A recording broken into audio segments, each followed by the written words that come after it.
Kung titignan mo yung pupuntahan, di ba parang malayo? Pero kapag lilingunin mo yung pinanggagalingan, malayo ka na. Hindi mo malalaman kung hindi ka susubok. Ang buhay ay isang malaking sugal. Kung lagi kang takot sumugal sa isang bagay, dahil takot kang mawalan, mauubos lang kung anong meron ka. Kung hindi ka mawawalan, hindi ka rin magkakaroon.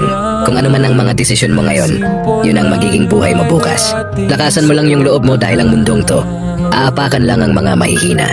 Ibangon mo palagi ang sarili mo. Balang araw magugulat ka na lang na ang layo na pala ng narating mo. Kahit mabagal ang progress, basta may usad at kumikilos ka, okay na yan. Wala tayong magagawa, ganyan talaga ang proseso ng buhay. Lahat tayo nakakaranas ng hirap. Hindi natin alam kung hanggang kailan tayo dito sa mundo. Kaya mas piliin mo maging mabuting tao. Ang pinakayaman na maituturing natin sa sarili ay ang ating mga pangarap. Kapag handa kang abutin yung mga pangarap mo, hindi ka maghihirap.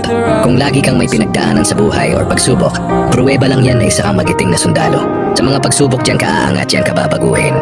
Hindi ka magtatagal sa mundo, kaya lubos-lubusin mo na gawin yung mga bagay na nais mo. Kung titignan mo yung pupuntahan, di ba parang malayo? Pero kapag lilingunin mo yung pinanggagalingan, malayo ka na.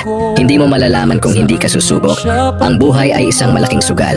Kung lagi kang takot sumugal sa isang bagay, dahil takot kang mawalan, mauubos lang kung anong meron ka. Kung hindi ka mawawalan, hindi ka rin magkakaroon.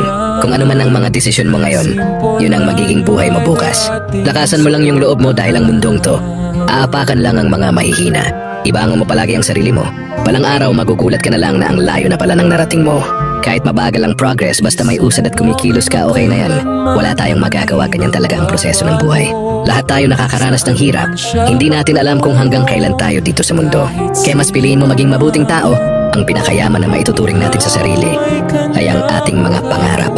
Kapag handa kang abutin yung mga pangarap mo, hindi ka maghihirap. Kung lagi kang may pinagdaanan sa buhay or pagsubok, pruweba lang yan na isa kang magiting na sundalo. Sa mga pagsubok diyan ka aangat, yan ka babaguhin.